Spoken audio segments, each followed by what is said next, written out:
This room are voters. Raise your hand. Okay, so what we know is we are not the people we're looking for, right? We are the voters. So I started with this. I came from Columbus with these posters. And what they say, got issues? And you start to think about, well, why is it that we go to vote? It's because there are all sorts of things that affect our daily lives. And if we don't get out there and vote, we are not necessarily creating the world that we want to have, right? Okay, in this room, how many people in this room have run for office? I know there are a couple here at least. Okay, so two, anybody else run for office? So think about this. We are people who are very connected and very engaged. And one of the things I would like us to think about is being leaders when it comes to voting. So I don't know if you noticed behind me, there are all of these interesting people from history. The first one that caught my eye was Jimmy Carter, who was next to Charles Lindbergh. And we've got Jonas Salk. And if you start to think about it, what is it that we really need? We need leaders when it comes to voting.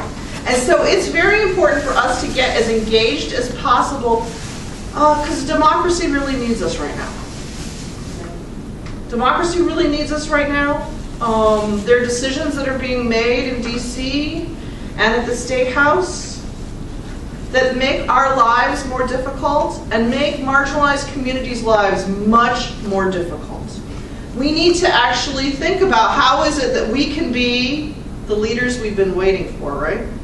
So Bob Edgar, you remember Bob Edgar? Bob Edgar from CommonCause used to say, we are the leaders we have been waiting for. So my first suggestion for you all is to actually think about what is it that you can do to encourage people to vote. And it can be as simple as making one little commitment today to say, you know what I'm going to do? I'm going to have a short conversation with my neighbor tomorrow about the fact that I'm a voter and I'm going to vote. And just, you don't have to say you should be a voter. Just think about the different ways throughout your daily life you can do things to encourage people to participate. And then, as we're thinking about voting, I think Elizabeth hit on encouraging people to think about voting as fairly easy. And let's face it, it isn't a complicated thing for most of us. We know what happens. We know when we go in there how the whole thing works. Most people, the first time they went to vote, do you remember the first time you went to vote? I bet it was a while ago for you. Dick, how long ago? What was the first year that you voted? At least Stephen. At least Stephen. 1938. 1938, okay. 37, 38, 36, I don't know. So think about long history of voting. Many of us got here because of our parents, right? You know, our parents took us for the first time. They kind of explained it. They walked us through it. But that didn't happen for everyone. That did not happen for everyone. So we need to think about how this is hard. We also need to remember it is not actually easy for Board of Election officials. How many of you have ever participated in getting ready for a wedding? Okay, think about this. Think about all the darn details that goes into doing a wedding. Then think about you have an event that takes place all on the same day, all across the state of Ohio, in all sorts of areas, some urban, some rural, some where, you just imagine all of this on one day. You have to do an event that starts early in the morning and goes until 7:30 at night. It is a major challenge for Board of Election officials and for all of our poll workers to do these elections. So as we think about how to make this work better, I'm going to encourage you all to sign up to be election protection volunteers. So these are the folks that spend their time looking outside the polls, and they're looking for problems that could go wrong. And so a lot of people are like, well, election intimidation, that's what I'm looking for. Well, no. Sometimes what happens is the poll workers are trying to get a machine up early in the morning. It's supposed to be ready 6:30 a.m., but they just can't get it done, and they're embarrassed to call. This is the time that a poll monitor, volunteer poll monitor, could step in.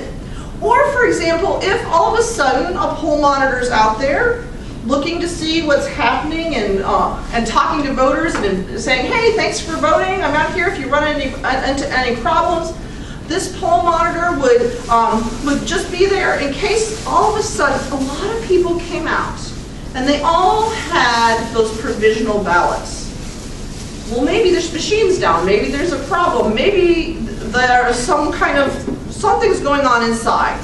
And so this is an opportunity to really address a problem. So think about all the problems that happen with weddings, all of the little tiny things that go wrong, and every once in a while it's actually helpful to just have an eye on the process and somebody who can reach out to the Board of Elections, somebody who has ideas for how to make things work a little bit better. So the Election Protection Program started from the Lawyers Committee for Civil Rights Under Law. The Lawyers Committee for Civil Rights Under Law was created by JFK. And it was the idea that, in fact, we need advocates for our civil rights. So the other portion of the Election Protection Program, 866 Our Vote is the phone number. The other part of it is the lawyers that are there to actually help if something goes wrong.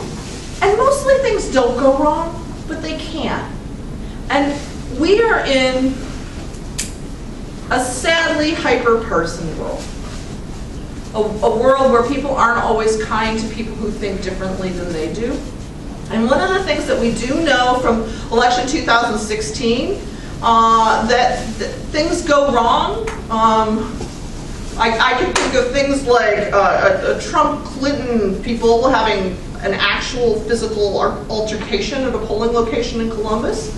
It was really important that there was a poll monitor there, that there was somebody that was a volunteer that was able to step in and calm things down and work with the Board of Election officials to make everyone who was trying to come in to vote to still feel comfortable, even in a really charged atmosphere. And so mostly, it's kind of a boring job, right?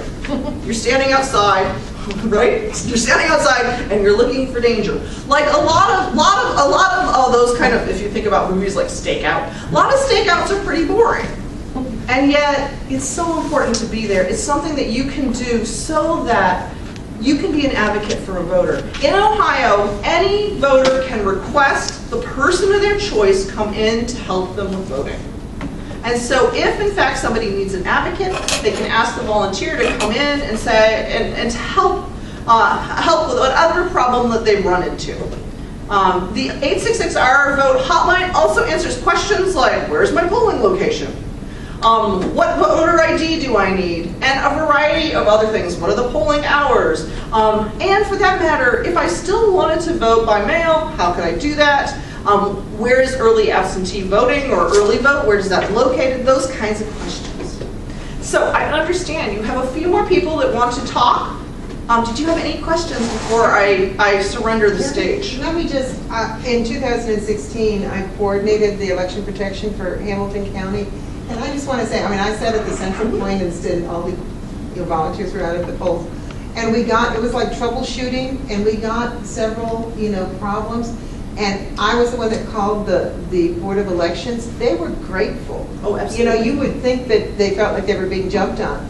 And there were many times, number one, that they would explain to us why something happened and it was valid. Or it was like there was a particular poll worker who got it wrong, and they immediately took steps to correct it.